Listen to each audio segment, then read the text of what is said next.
Hello বন্ধুরা, কেমন আছো সবাই? আশা করছি অনেক অনেক ভালো আছো। তো আজকের অনেক দিন ধরে আমার ইচ্ছা ছিল যে একটু আমার বাড়িটা সাজিয়ে গুছিয়ে একদিন তোমাদের সঙ্গে আমি আমার বাড়ির হোম ট্যুরটা শেয়ার করব। তো কিছুতেই আর হয়ে উঠছিল না, দুটো দুটো বাচ্চা নিয়ে নাজেহাল হয়ে যাচ্ছিলাম। তো আজকে সেই দিন যেই দিন আমি তোমাদের সঙ্গে আমি আমার বাড়িটা শেয়ার করব। তো আমার বাড়িটাতে কোনো দামি দামি ফার্নিচার তেমন কিছু করিনি, খুব কম টাকার মধ্যে কিভাবে আমি সাজিয়েছি সেগুলো তোমাদের সঙ্গে সব কিছু আমি শেয়ার করব। তো আমার অনেক দিনের ইচ্ছা ছিল বাড়ির ফার্নিচার দরকার হলে আমি পরে করব, কিন্তু আমি কিচেনটা আগে একটা মডিউলার টাইপের বা একটা মানে এরকম টাইপের আমি একটু করে নেব, যাতে করে না একটু এইগুলোর ভিতরে আমি বাসন টাসন সব কিছু রেখে দিলে পরে কোনো রকম তেলকালি পড়বে না, আর খাটনিটাও আমার কম হবে। সেই জন্য আমি বাড়ি ঢোকার সঙ্গে সঙ্গে ওটাই করে নিয়েছি। খুব একটা বিশাল কিছু মডিউলার নয় না, জাস্ট পুরো রান্নাঘরটা কভার করিয়ে আমি কাজ করিয়েছি।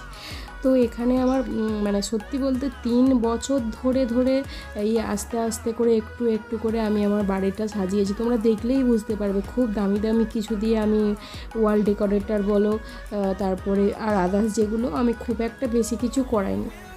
তো এর মধ্যে কিছু কিছু আমার বাবা দিয়েছে, বেশিরভাগটা আমার বরেই করিয়েছে, আর একটা দুটো জিনিস আমার বাবা ভালোবেসে আমাদেরকে জোর করেই দিয়েছে।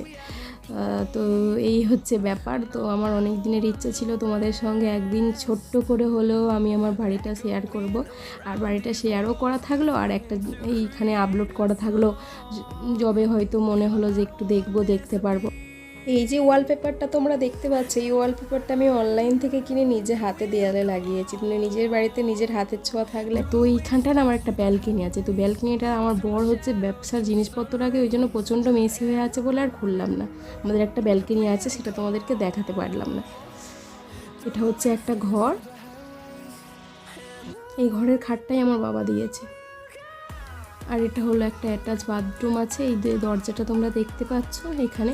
এই বাথরুমটা আমরা ইউজ করি না, আমরা কমন বাথরুমটা সবাই ইউজ করি। এই বাথরুমটা আমরা একটু মানে স্টোর রুম টাইপের বানিয়েছি, যেগুলো ইউজ করি না সেগুলো ওর মধ্যেই রাখা আছে। ওর মধ্যে আমরা কেউ বাথরুম ভেবে ইউজ করি না, বাথরুম করি না, ঠিক আছে।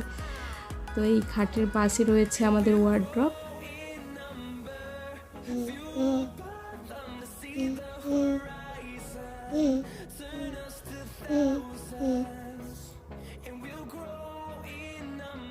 এটা হলো আমাদের মাস্টার বেডরুম। তো আমাদের 2 BHK ঘর। তারপরে আমি পাশের ঘরে চলে এসেছি।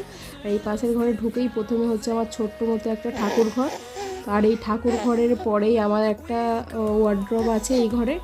আর এই ঘরের হচ্ছে এই সাইডটাতে আমার খাট রয়েছে, আর একটা খাট রয়েছে, আর ওই সাইডে একটা ছোট্ট গাছ আছে। ওটা হচ্ছে স্নেক প্ল্যান্ট। এই গাছটা না খুব অক্সিজেন সরবরাহ করে। আর খাটে এই কোণে একটু কোণা মতো ছিল, এই কোণে একটা কাঠের কাজ করিয়েছি। ওই কর্নার করিয়েছি।